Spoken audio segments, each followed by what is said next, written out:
Dee Dee Blanchard lived with her daughter Gypsy in the town of Slidell, Louisiana. She was a well-known woman in the area because everyone knew about her daughter's condition. Leukemia, muscular dystrophy, asthma, visual problems, and a certain physical and mental retardation were just some of Gypsy's ailments. She even had to be fed by a tube. She was a fragile-looking and childish-looking teenager, very thin. She had shaved hair, her arms were full of drugs where she was administered numerous medicines, and she had the voice of a little girl. In addition, from the age of 7, she was confined to moving around in a wheelchair. Everyone felt sorry for her, who spent much of her time in hospitals. Dee Dee dedicated herself to caring for her from a very young age, which is why her neighbors regarded her as a model mother, self-sacrificing and very kind.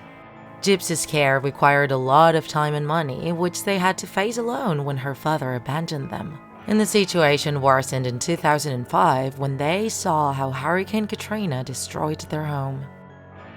Fortunately, everyone turned to them, and volunteers and NGOs made a collection to help them.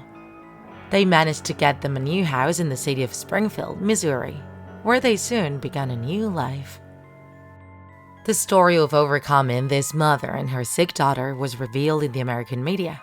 They began to invite them to charity programs and galas, always next to each other, moving the entire country and getting more and more people to help them. But everything changed on June 14, 2015.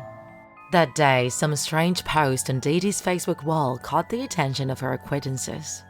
Concerned, they tried to contact her by phone, and when she didn't respond to the calls, they alerted the police. When they entered her house, what they found left them stunned. Dee Dee's lifeless body was found in a pool of blood in her bedroom with 17 stab wounds. The doors hadn't been forced, and everything was in order except for Gypsy, of whom there was no sign. They all feared the worst, thinking that she would have suffered the same fate as her mother.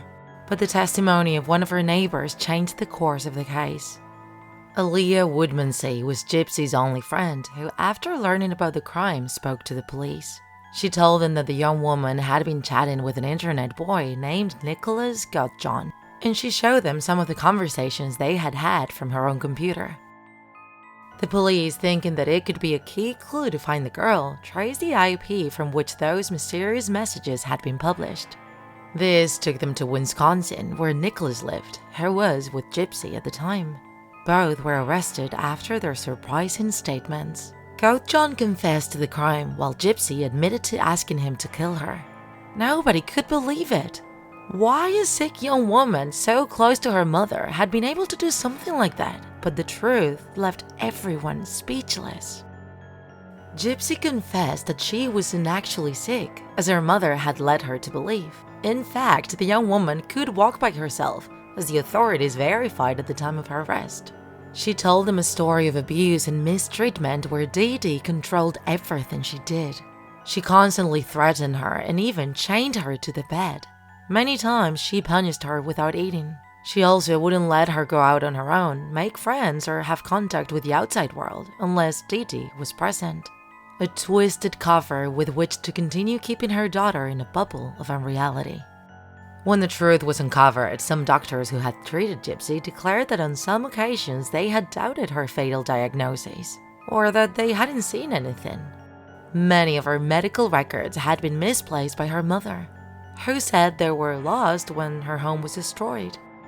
In fact, Gypsy didn't even know her true age, as her mother lied numerous times about her birth certificate. It is suspected that Dee Dee suffered from Munchausen syndrome, a disorder in which some mothers, despite having healthy children, care for them as if they were seriously ill, and is considered a form of child abuse. Gypsy knew that much of her illnesses were a lie, as she was always able to walk and was able to eat on her own.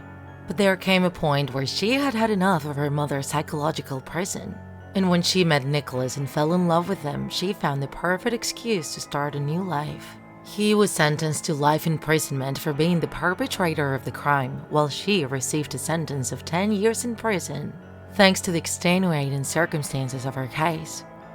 However, many believe that behind Gypsy's compelling story is a wicked young woman who faked, manipulated, and acted in cold blood to murder her mother.